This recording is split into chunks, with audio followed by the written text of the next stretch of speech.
Tanguay Électronique, en première ligne.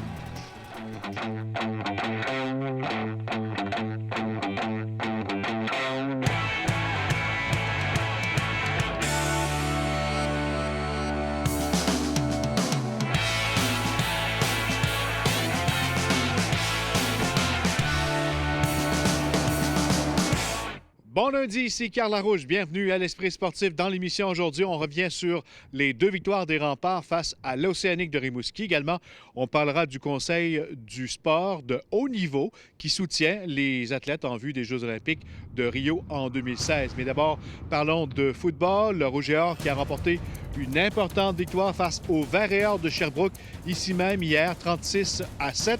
Nous avons les commentaires d'après-match avec Stéphane Turcot, mais d'abord, les faits saillants de cette 6e victoire cette saison pour le Rouge et Or.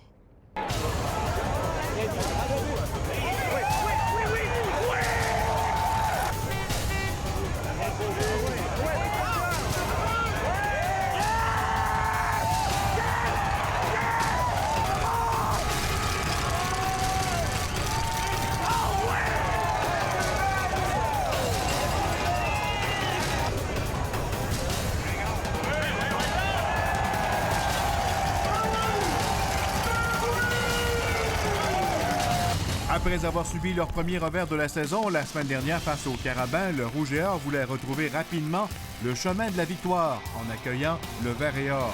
Depuis en l'emportant, l'équipe de Glenn Constantin pouvait se hisser seule en tête du classement. Laval avait vaincu Sherbrooke en début de saison alors que la partie s'était terminée en prolongation. Anthony Dufour s'assure de donner le ton à la rencontre. Le retourneur du Rouge et Or jongle avec le dégagement de Mathieu Hébert, mais parvient à se défaire de ses nombreux couvreurs. Un retour de 74 verges pour le toucher 7-0 Laval. Jérémy Roch atteint ensuite un plateau important. Il rejoint Antoine Gosselin avec sa 66e passe de toucher en carrière. Il égale ainsi le record du RSEQ. La réplique du Rouge et Or est immédiate. Hugo Richard se tourne vers Félix Faubert-Lucier qui capte une passe de 25 verges pour le toucher, 19-7 Laval. Le Rouge et Or se tourne ensuite vers sa défensive, dont Mathieu Batty, qui réalise 4 sacs du quart pour l'emporter par la marque de 36-7. Avec cette victoire, le Rouge et Or prend une sérieuse option sur le premier rang de la conférence Québec avec une autre rencontre à faire la semaine prochaine à McGill contre les Redmen. Défensivement, c'est là que s'est joué le match pour le Rouge et Or avec particulièrement le rendement du joueur de ligne défensive Mathieu Betts qui a réalisé pas moins de 4 sacs du quart. Il en compte maintenant 11 cette saison, ce qui égale le record non seulement du football universitaire québécois, mais canadien. C'est une bonne journée pour notre défensive, évidemment. Là, je veux dire, autant au niveau de la couverture, surtout en première demi. Je veux dire, le Canadien est obligé de garder le ballon longtemps, fait que c'est sûr que ça facilite notre travail au niveau de la ligne défensive. Deuxième demi, ils sont ajustés, ils sortaient le ballon plus vite, mais je veux dire, ça nous avantage nous aussi. Fait que c'est sûr que c'est une bonne game pour notre défensive aujourd'hui.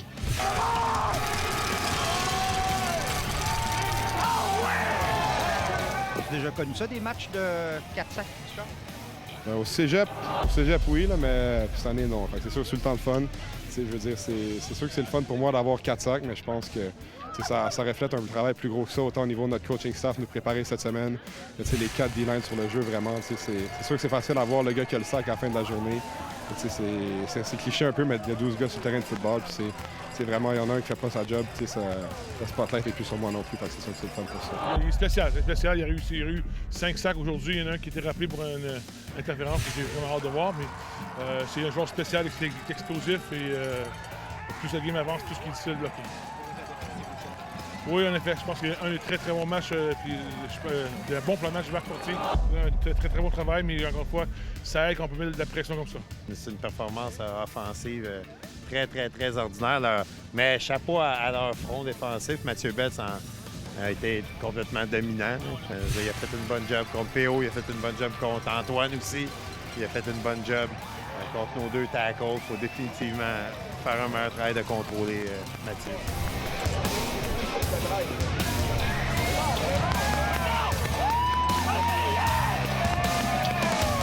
Comment t'expliques la victoire aujourd'hui contre Sherbrooke? Je pense que c'est une belle victoire d'équipe. Tout le monde a participé. L'offensive était spéciale, la défensive. Puis, ça a bien été. Les gars en défensive ont mis la pression. On a réussi à courir le ballon. Puis une couple de bons jeux qui nous ont permis de gagner ça.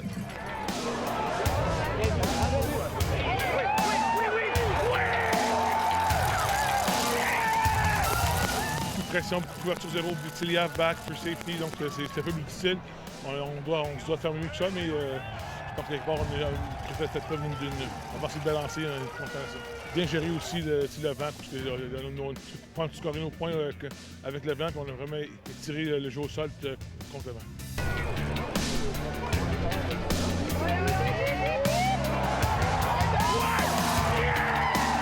C'est immense pour nous d'avoir la chance de pouvoir jouer nos séries éliminatoires ici. Fait que, c'est sûr qu'on s'en va là la semaine prochaine nécessairement avec le plan de gagner. Toutes les équipes ont ça nécessairement. Mais en même temps, je veux dire, c'est sûr que commencer déjà notre préparation un peu comme si on était en mode séries éliminatoires, autant cette semaine contre Sherbrooke que la semaine prochaine contre McGill, je pense que ça nous donne un bon edge pour les séries dans 2 semaines. Et avec cette défaite, le Vert et Or de Sherbrooke est toujours en quête d'une première victoire dans son histoire contre le Rouge et Or. Une fiche depuis 2003 de aucune victoire, 22 défaites. Stéphane Turcot, TVA Sport, à Québec. Dans le cadre de la semaine des rivalités, Remparts et Océanique s'affrontaient à 2 occasions au cours du week-end et l'équipe de Philippe Boucher a balayé celle de Serge Beausoleil. Vendredi, Québec a remporté une première victoire cette saison sur le rivaux du Bas-Saint-Laurent par la marque de 5-2. Beaton, Carosa, Boucher, Timashov et Grascam ont été les marqueurs des Remparts qui ont inscrit 2 buts en 10 avantages numériques. Brillant devant son filet, Callum Booth a bloqué 30 rondelles. Et dimanche, dans le second match de cette série aller-retour, l'homme masqué des Remparts a de nouveau excellé devant sa cage pour aider les Remparts à signer une victoire de 4-1 devant plus de 14 000 spectateurs réunis au centre Vidéotron. Zachary Moody, Derek Gentile, Raphaël Maheu et Mathieu Boucher ont inscrit les filets des Remparts qui disputeront leur prochain match mercredi soir à Drummondville. Après la pause, nos athlètes qui se préparent pour les Jeux de Rio en 2016.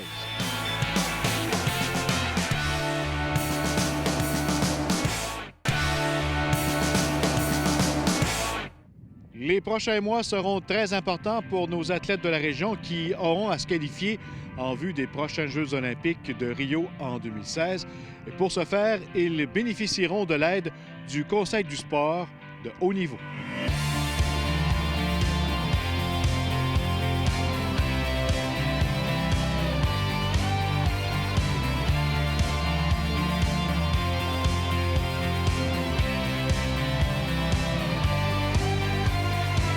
Desrochers, bienvenue à l'Esprit sportif. Merci. Comme c'est toujours un moment important pour aider les athlètes, mais c'est encore plus important présentement, alors que tous ces athlètes-là sont dans le processus de sélection pour les Jeux de Rio. Oui, puis on se prend à l'avance parce qu'on ne veut pas attendre un petit peu plus tard pour cet hiver. Donc, c'est vraiment un processus qu'on a amorcé il y a plusieurs semaines. Il y a quelques semaines, j'ai fait le décompte de tous les athlètes dans la région qui avaient un potentiel pour se qualifier pour les Jeux de Rio. Puis j'ai été agréablement surpris. Il y a beaucoup d'athlètes de très haut niveau dans la région. On parle d'une vingtaine d'athlètes? Une vingtaine d'athlètes, même, je pense, j'en décompte aux alentours de 24-25 qui sont encore dans le processus, qui ont vraiment des véritables chances de se sélectionner. Tous ces athlètes-là ont des besoins différents. Comment on fait pour répondre à tous ces besoins-là? Ce qu'on fait, c'est qu'on n'a pas un package de services préétabli. On les rencontre chacun individuellement avec leur entraîneur et ils nous présentent leur liste d'épicerie. Moi, dans ce temps-ci, je suis en train d'aller chercher d'autres partenaires privés parce que les besoins que ces athlètes-là ont, on est capable d'offrir les intervenants autour de ces athlètes-là, mais il faut également avoir le soutien financier pour payer ces services-là. Et c'est un de mes mandats présentement d'aller chercher des partenaires. Donc, l'athlète nous présente ses besoins en sciences du sport, médico-sportifs, etc. Puis, on fait de notre possible pour leur présenter le meilleur plan de service possible. Le Conseil du sport de haut niveau a mis à ma disposition une GoPro récemment pour pouvoir filmer mes entraînements puis l'analyser techniquement parce que mon sport est très technique et j'ai besoin de quelque chose de très précis. Également, il m'offre des traitements avec des intervenants avec qui j'ai besoin de travailler pour mon cheminement jusqu'aux Olympiques, entre autres en ostéopathie avec Anne David. Nous sommes fiers d'accueillir ce soir notre athlète recrue, Hugo Hull, qui est ici parmi nous.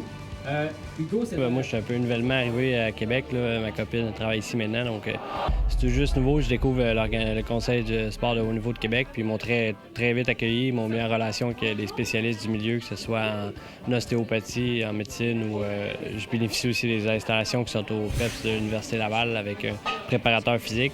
Donc pour moi, là, c'est un clé en main, puis je peux dire que ça fait la différence. En tant qu'athlète, c'est ce qui fait la différence, puis qu'ils me mettent tout à la portée de ma main facilement. On essaie vraiment de leur offrir le meilleur encadrement possible avec leur entraîneur pour essayer de faire la différence parce que, comme je l'ai déjà dit, on ne veut pas au mois de mai puis au mois de juin se dire « on aurait dû ». Donc, on veut vraiment, à partir de maintenant, mettre tout en place pour maximiser leurs chances. On ne peut pas tout contrôler, mais si on peut stabiliser tous les facteurs environnementaux autour de l'athlète pour justement qu'il soit le plus... pas en sécurité, mais le plus à l'aise possible pour l'amener jusqu'au processus de sélection. Ça va vraiment nous référer aux bonnes personnes, que ce soit, comme je disais, pour la massothérapie, la physio, le chiro. Eux autres, ils connaissent toutes les personnes ressources qui sont bons dans chacun de leurs domaines. Comme cette année, j'ai eu un petit problème au niveau financier suite on m'a retiré mon brevet. Donc, il a fallu que je trouve un avocat à ce niveau-là pour lutter contre ça. Donc, eux autres, ils m'ont référé au centre des règlements des différents sportifs au Canada. Et puis, dans le fond, ils m'ont expliqué la procédure que je devais faire. Donc, j'ai parlé avec ces gens-là. Eux autres m'ont référé avec un avocat pro bono. Et puis, donc, quand on se pose une interrogation, c'est pas trop, notre coach ne sait pas trop c'est qui la personne ressource, bien, eux, ils vont le savoir. Puis, ça fait une bonne différence.